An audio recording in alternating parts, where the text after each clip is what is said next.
আমাদের পাশের বাড়িরই মেয়ে আমার বোন সম। মা বাবার অতিরিক্ত লোভে আর নিজের কপালের দোষে বিয়ে হয়েছে তো বিশাল বড়লোকের বাড়িতে, বিশাল ধুমধামভাবে আয়োজন করে।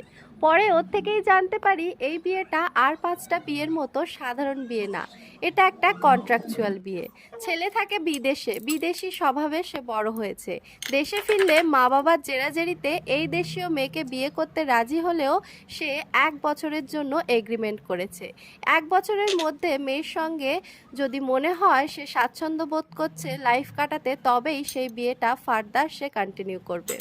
তাই আমার সেই বোন তার বরের মন জয় করতেই রত।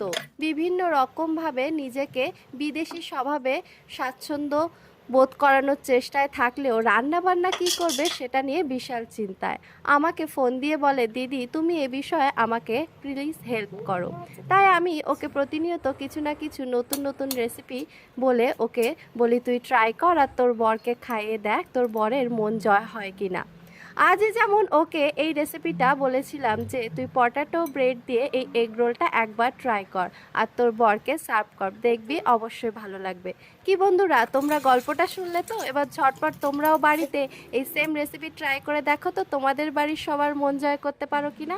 ভালো লাগলে অবশ্যই কমেন্ট করো একটা, আর আমার পাশে থেকো। Bye bye.